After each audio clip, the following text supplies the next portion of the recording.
KSI has just been roasted by an exercise scientist. Nick30 is in massive drama and has finally responded. YouTuber Tyler Oliveira recently got exposed, but he just pulled the ultimate Uno reverse card. Extra Emily drama updates. Tommy Innit is beefing with Mizkif. QT Cinderella drama with Atrio. Mr. Beast has called me again and is mad at me for calling his show trash. People are losing their jobs to AI. It's happening. And a bunch of more stories that I will not be saying in this intro because it's kind of long, so just give me the watch time. Thank you. Welcome to the epic news series. Let's kick this off with KSI getting toasted by Dr. Mike Israel. Now, if you're not into fitness YouTube, Dr. Mike is a respected exercise scientist. Basically, if you search up any gym advice, you'll see this massive guy sitting there, borderline constipated, vigorously blinking. He's basically that one guy who you think is going to beat you up, but he's actually pretty nice and helpful and just seems like a great guy. Here's what he said about KSI. That's mold. This is not safe. Why are we the softest generation ever? Because you ain't eating mold like you're supposed to be, motherfucker. Alright, so this is a core stability drill. Stability? There's no T in it, bruv. Scott, what visual trickery is this? It's him on top of himself. Who made these videos, bro? What the f is in his stomach? Scott, is him one of them aliens? Chest burster alien, and that's to limit the range of motion on the chest so that you can grow less muscle. It does help you with equipped powerlifting. Now, obviously, Dr. Mike has never worked out a day in his life. KSI is doing what you call the ultimate bench press, where you have a fucking extraterrestrial life form attached to your chest so that you can pretend you bench way more than you do. Absolute shocker that KSI would ever ego lift. I could never have seen that coming. KSI, ego, impossible. Also, personally, I think mold should be a new macro. You got carbs, you got proteins, fats, and then mold. If your child isn't getting enough mold, he's not actually growing. I mean, who knows? Maybe a little bit of diarrhea will actually help your kid. I mean, little Timmy's getting a bit thick these days. That's your bar. Down. It says that's your bar, and then he continues to hold the bar. That's fun. Stand up. Did you see that little? It looked like a little dick, Scott. Did you see that? Yeah. Bloop. Fucking hell. Yeah, Fucking hell. Alright, 130. Got a PB just for you lot, people. Enjoy. For you lot. I love it.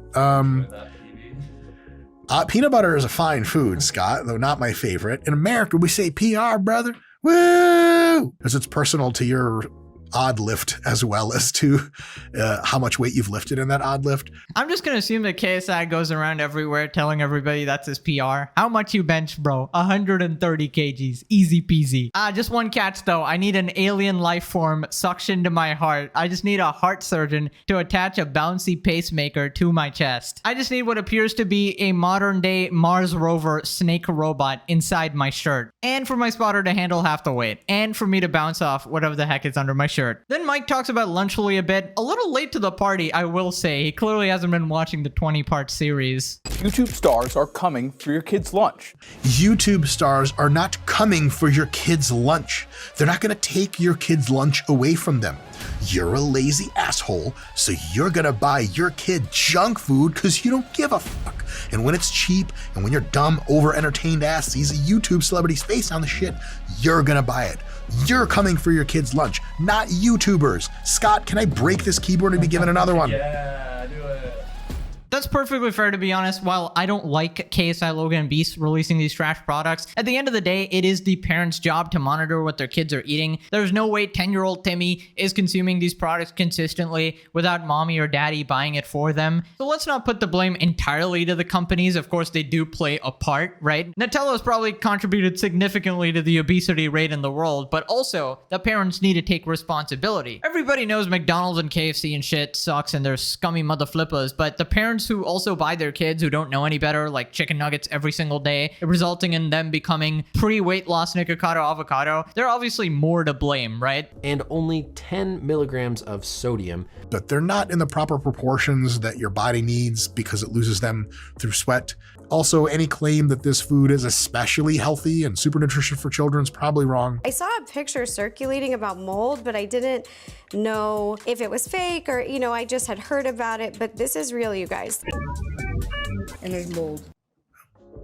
help you lose weight because you won't eat the shit. Yeah, that sucks, man. Okay, he's just disappointed. Honestly, he didn't really go that hard, honestly. It was just funny to watch. So let's move on to Nick A30. Recently, he got exposed by a fan. Basically, this fan donated to Nick on stream, asking for a Fortnite challenge. But Nick essentially ignored him, and this guy somehow turned that into Nick scamming him by baiting donations, which is not what happened at all. So Nick responded in a new video, just destroying this guy. So you guys might have seen the drama recently. There's a video made by this creator where he slanders my name and calls me a scammer and liar. There has been a lot of misinformation and overall just blatant lies. This one individual has made 2 videos already. Then there's a ton of other YouTubers. So I have to clear everything up. And so that's what we're going to be doing today. I found out he exploits his viewers for money. This is a wild claim with absolutely zero proof. On the 27th of December 2024, I donated $4. I donated asking for him to give me a Fortnite challenge for a video I'm making. At no point whatsoever did Arch reach out via Twitter, email, any social media platform, or through another donation saying that he would like a refund, because everyone knows I would refund that donation within a heartbeat. I know it's not about the money. Otherwise, you would have asked for a refund, you take down the videos, but I know you're not going to. And I'm not one to censor anything. I donated asking for him to give me a Fortnite challenge for a video I'm making. If you have an idea, I would more than likely be happy to say it.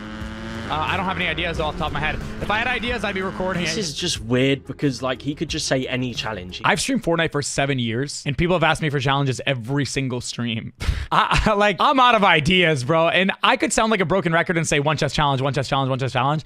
But, like, at the end of the day, how many videos are people going to watch where Nick A30 gives me a challenge and it's the one chest challenge? Like, how boring would that be? So I try to be a little more reserved so people can't just use my name and say Nick A30 gave me a challenge, and it's the same thing over and over again. Okay, this is the dumbest drama ever. So a streamer ignored your donation, and somehow you took that as him scamming you. Who actually cares? Like, I imagine he has a ton of shit going on. He doesn't need your $2. I'm guessing he's a multimillionaire. Why would he try to extract an extra $2 from you, especially through a donation that you can put on YouTube? Now, I don't watch Fortnite or anything. I don't know much about Nick here, but I think he's a wholesome content creator for the most part. There's this meme with him constantly trying to be family friendly, so I highly doubt he would do something as petty as what you're implying. And the fact that this became serious drama and people piled on Nick is just absolutely sad. I did actually give him 2 challenges. I said, could you maybe give me the one chest only challenge or the shotgun only challenge? He then proceeded to just flat out ignore my donation. My point being, whether it's a chat message or donation, I might miss it sometimes. People know this, and at the end of the stream, typically I go through my full list and get caught up on everything. I donated another $2, saying simply, I think he might have missed my dono, and I specified which 2 challenges I would like him to give. Felt like Nick was just trying to squeeze as many little $2 donations out of me. If you felt that I was trying to get more and more donations, why did you keep on donating? Why not just stop it right there,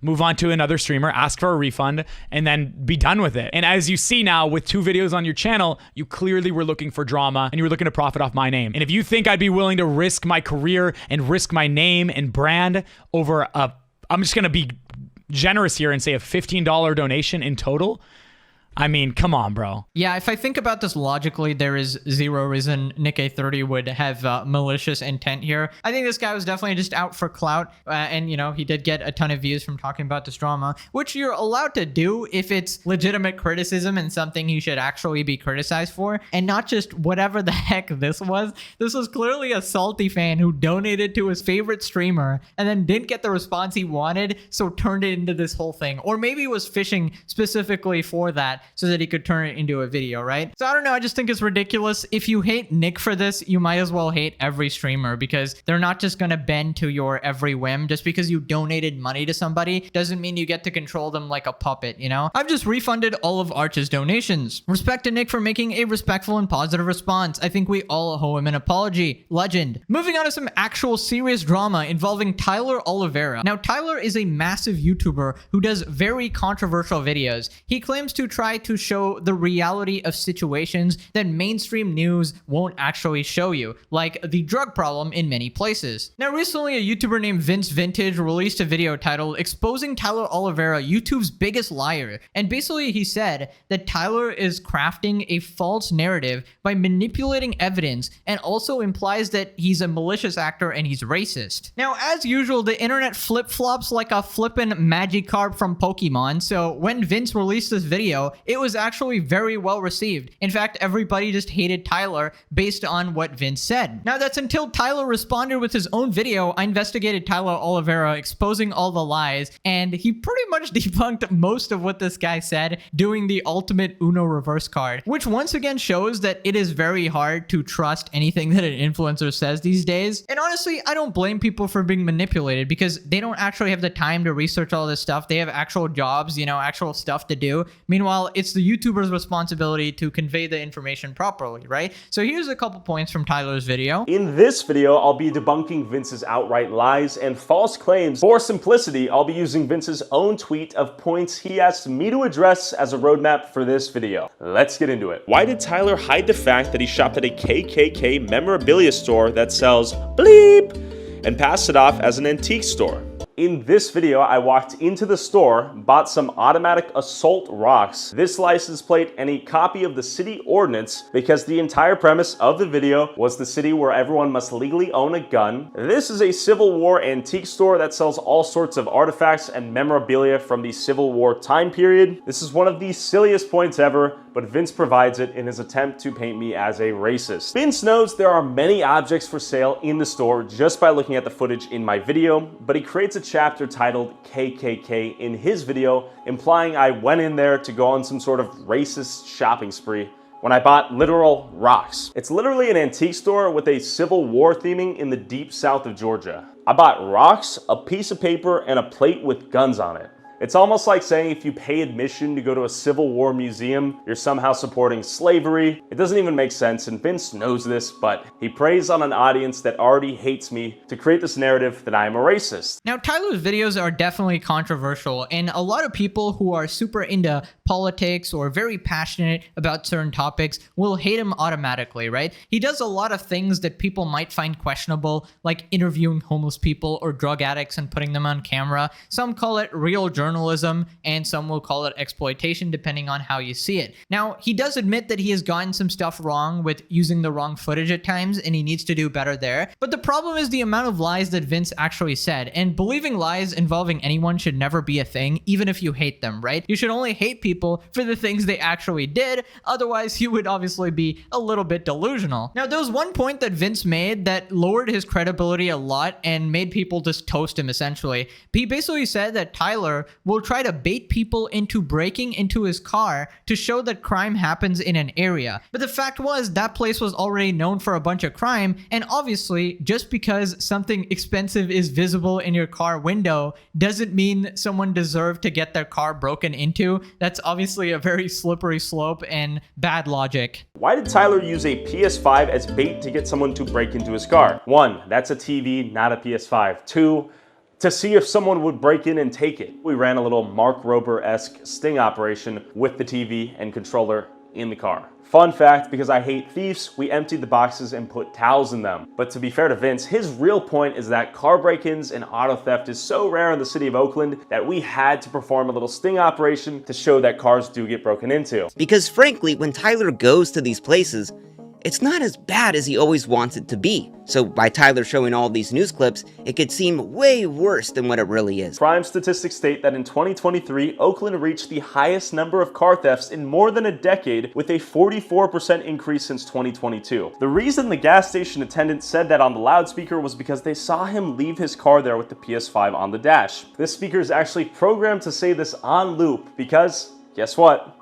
So many people break into cars at this given gas station. Yeah, so there's no debate here. Tyler absolutely destroyed him on this point, showing that crime actually does happen quite often there. In this instance, Tyler was not trying to paint a false narrative. He was just showing what actually happens there. Now, there's also a very interesting comparison that people made on Twitter, saying that this is the equivalent of saying women are asking for it by dressing a certain way when you put a TV in your car and saying that it's asking for it to get broken into, which is obviously not correct. People are allowed to do that. Obviously, it might not be the smartest move or whatever, but nobody deserves to be assaulted. No one deserves to have their things broken into, etc., etc. Listen, my whole opinion about this is that it is is important for people to know the truth about situations, especially the parts that the media is hiding, but it must also be done properly and respectfully, and I think it's up to the audience to decide if they trust Tyler to report the real truth, and you can decide that based on his history, but this video is definitely not it. Now, Vince lies about Tyler yet again by making another wild assumption. Tyler's in the murder capital of the world without his guide. Oh my god, he's gonna die, he's gonna get robbed.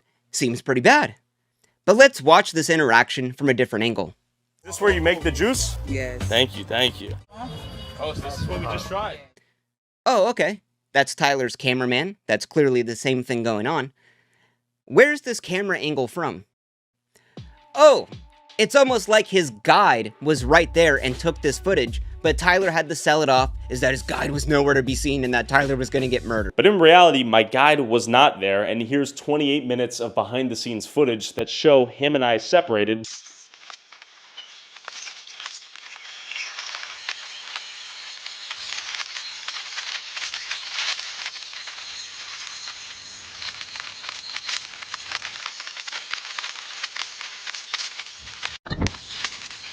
And here's the exact moment where him and I reconnect. I'm Tyler, and I'm Blake up there getting some footage and thing.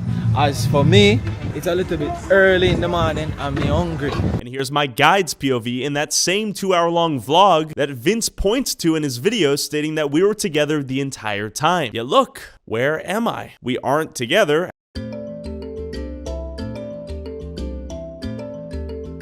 Anyways, Happy New Year's, everyone. Thanks for listening. Go hug your mom. Peace. My god, this guy really destroyed Vince from his flippin' garage in a couple days when Vince took like months for this. This seems to be a trend with pseudo-intellectuals just embarrassing themselves regularly and proving that they are no better than the rest of us, honestly. So I will say, just be wary of people who claim to be like, you know, video essayists or high effort, high research people who claim to be so much better than you are, but actually just make the same mistakes, oftentimes worse, because their ego prevents them from actually seeing the truth. Rent-free from Tyler Oliva. You better release an apology video after Tyler absolutely destroyed all of your points in this video. Bro's video aged like a hairline. Clearly never been to Oakland. As someone who's lived there, I can tell you this is widely off an occurrence. We've all had our car broken into. Being called a racist today is like being called a communist in the 1950s. Okay, moving on to the Extra Emily drama. Basically, quick recap. Extra Emily is a Twitch streamer who refused to pay back her parents for college tuition. It was $170,000, despite allegedly being a multi-millionaire. After the backlash and the internet telling her that she's ungrateful, she walked it back by paying $50K to her parents and said that she'd pay the rest later. Turns out a few of her friends actually defended her. Here's what happened. FanFan, one of her streamer friends, says, "People are being to Emily, so here I am. I'm in the same boat as her, so if you're still mad at Emily, you can be mad at me too. My mom paid my college tuition, we have a super close relationship, and she makes the same pay me back for wasted money jokes. And before anyone says it's not a joke, ask yourself who knows them better, a stranger who saw some clips online, or someone who spent their entire life with them since birth. Like Emily, I will not be paying my mom back. Why would you say this online? Instead, I pay for her mortgage, bills, food, flight, and my brother's college tuition.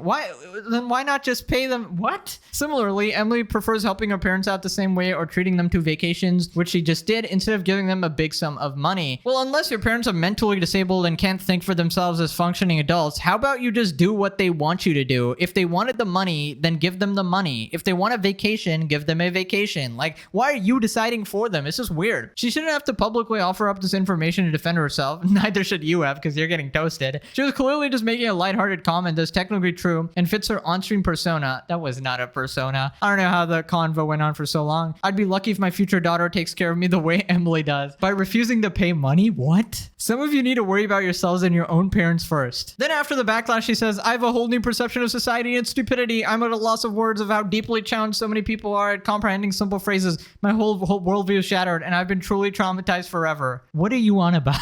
Anyways, another one of her friends and also a top streamer, Nick, said this about the situation. You know, like if you look at like the Extra Emily situation, there were people like just be like, bro, this girl is horrible. She's the worst. And I'm just like, so she is horrible and the worst. Scarface. You know, I think things like the worst would be reserved for like Jeffrey Dahmer. The worst, you know? Good morning, bud. Like the worst. Like these words, it's just like, oh my God. It's crazy. Yeah, congrats on intentionally misrepresenting what people are saying. I don't think worst means they're literally calling her the worst human alive. I think it's a way of saying, I don't like this person. Okay, it's not meant to be taken literally. What kind of a defense is this? Listen, the drama is going to be very split. It's based on your personal experience with your parents. If you hate your parents and think that they gave you trauma, obviously you're not going to want to pay them back, and you'll agree with Emily. But most people seem to think that paying your parents back is the least you can do, especially when you're a multimillionaire and you can afford it very easily, and it's not even like a dent. I don't know how other people's family relationships works, but mine is kind of like, it's our money. It's not really mine or theirs or whatever. It's just like, you know, if you need something, you know, you ask for it, right? We don't really exploit each other or anything like that. We just care for each other, but I don't know, maybe that's rare and maybe that's different in like Western society or whatever, but I don't know. You guys can let me know your experience or and what you think about this situation. Moving on to Mizkif versus Tommy Innit. What an unexpected battle. Apparently, Tommy said on a podcast that Miz is the worst person he met, and Miz absolutely crashed out, roasting the heck out of Tommy for like 10 straight minutes. I've never genuinely hated every word and movement someone did. Tommy Innit says Mizkif is the worst person he's met last year. I don't even really remember meeting Tommy Innit. When I was talking to Tommy Innit, he was probably one of the most insufferable people that I've ever talked to in my fucking life. When I was sitting there waiting for Masayoshi to pop up, Tommy Innit is just standing there like a complete prick and looking like such a jackass. I'm trying to just sit there and wait for Masayoshi. I say hello to him, and he gives me the rudest stare you could ever imagine. I'm like, what is your problem? What the hell did I do to you, you stupid British fuck? So we're just standing there, and I'm like, how you doing? I'm just trying to make small talk with the guy. And I said some shit. I'm like, how you doing or something. And he gives me the rudest stare back. And I'm like, I hate this kid. How about like all 8 of your fucking coworkers that you used to have? You don't think that they probably did every word and movement were probably not the best either? Okay, so from what I understand, apparently what happened is that Tommy was sort of drained and tired, and he didn't want to talk, and Mizkif was trying to make small talk. Tommy probably hates him because of some drama he heard about Mizkif. He was in a lot of controversy before for some sus things. Apparently he's disproved it. I didn't actually look into that. Now, I think Mizkif only hates Tommy because Tommy said he hates him, and basically these are socially awkward streamers trying to interact in real life, which is borderline impossible. Anyways, Mizkif goes on to absolutely like shit on Tommy for 10 straight minutes, so I'm just gonna skip that. Whatever, let's swiftly move on to the Atrio Drama. Now, Atrio is a popular streamer. 2 years ago, he was caught watching deepfake videos of his fellow streamers, including Pokimane and Maya, which was very, very cringe. Now, Cutie Cinderella was also somewhere on the websites, I think. This is another streamer. This is Ludwig's girlfriend. And basically, after being caught being a gooner, Atrio immediately apologized, and then he spent a lot of money getting these websites taken down to atone for his sins, and he seemed genuinely remorseful. Now, recently, QT on stream said that she's uncomfortable with him still, and people are not happy with the response and think that he should be forgiven. I got invited to Stanzas for New Year's, and Lud and I were like on our way, and then Lud called him and he was like, and I was like, is Atrio there? I haven't seen Atrio since the whole, you know. Yeah. I was like, is Atrio there? And Lud's like, I don't know, I'll ask. And then he asked, and he was like, yeah. And I was like, that's probably not the best like icebreaker after 3 years. Yeah. I mean, if you're ever gonna break the ice. Happy New Year's! Anyway, been a while. You're counting down, you're like 10 seconds away. So I know what you did. So let's talk about it. I mean, there's nothing to talk. For the record, chat, it's nothing. It's just human experience. It's like whatever. Don't get cocky. I'm also a forgiver, and I also think Atrio put more effort into fixing the solution, the problem, than anybody would ever. Who else was put in that situation? But I haven't personally spent any time with him yet. I will still talk to him casually about some stuff. But yeah, I haven't seen him in person in so many years. It's bizarro. I'll need to break the ice at some point. I will need to do that. I need to do that. I mean, if she doesn't want to be around him, that's completely fair. I think it's her choice to forgive and forget, but I don't know, publicizing it and, you know, bringing it up again when Atrio has moved past it for 2 years is also weird. All these guys are weirdos, let's be honest. Let's move on to Mr. Beast calling me again. Welcome to story time. I had a weird day yesterday. Mr. Beast randomly called me and he said that he's mad about my thumbnail, essentially. I rated a show like a 1 out of 10 in my thumbnail. Most of my videos were kind of like reading other people's reviews that it's saying it sucks sucks and sort of adding my own input. Don't get me wrong, I think it sucks too. But yeah, he's like, oh, it's such a harsh review. But I just kind of told him, like, if you want a better review, dude, make a better show. Like, he voiced his opinion saying that I should wait and watch the full show before judging it, but it's not out, so I'm not gonna do that. And I'm not watching a shit show, bro. Like, there's plenty of shows I quit episode 1 and then I tell everybody it's trash, all right? So I don't need to watch the whole thing to judge it, right? Also, he does this annoying guilt trip thing of like, I have so many employees, I spent a year on this, we put so much work on this. Like,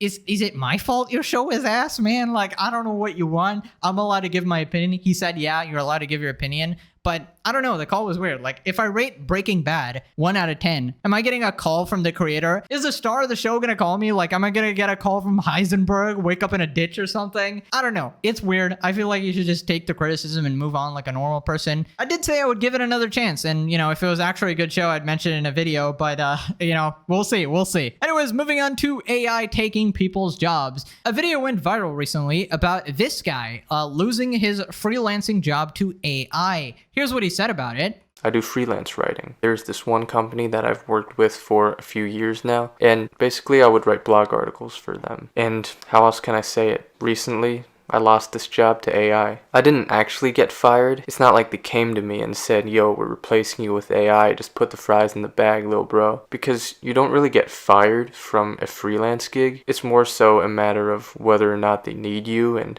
whether or not they'll keep assigning you tasks. And I haven't been assigned anything recently. But this time when I checked their blog section of the website, I saw that they had like 4 full-length blog articles all published within 1 week. And obviously none of them were from me. So it looked like they're just pumping out articles en masse. And they were pretty good quality too. So it's like, okay, I see what you're doing. They literally went from like a few blog posts a month, maybe once a week at best, to like I think 4 in a single week. And that's a pretty big improvement. And obviously this was coming from AI. The reason why I know that, even though they didn't specifically say like, oh, we're doing this, is because I was actually warned about it beforehand. I know that this company has been experimenting with AI tools for a while now. ChatGPT, and especially like the paid version of it, it's extremely powerful. It can do a lot of stuff. And I've experimented with it. The company I worked with, they've experimented with it, and it can generate literally entire 1,000-word blog articles within seconds, all for free basically. So it's like, how can I compete with that?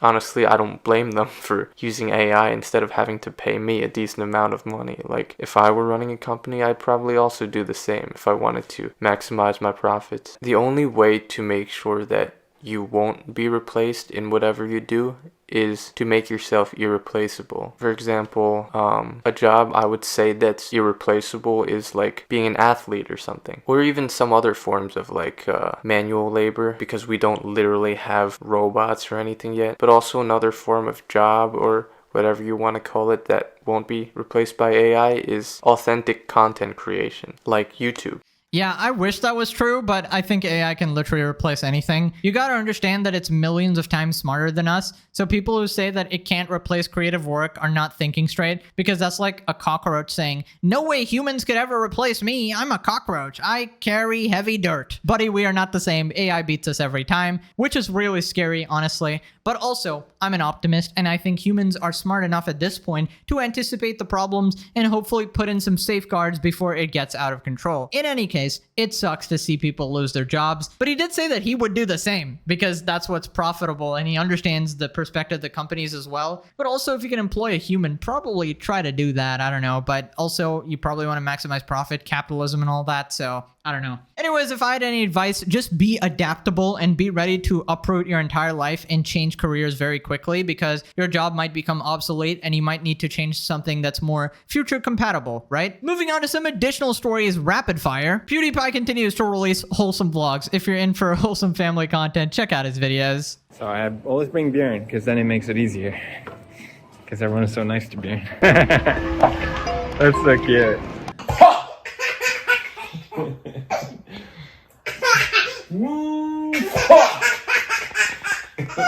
Oh, you have a cold, Iggy. Yay! Yeah! You did it! Alright, right, very cute. Moving on. Ludwig has finally reached platinum in League, which is actually insanely impressive. I was a doubter. I thought he was brain dead, and he definitely was for a while, but he proved everyone wrong with the most insane comeback ever. So good shit, Ludwig. He even earned a compliment from Tyler1, which is very rare.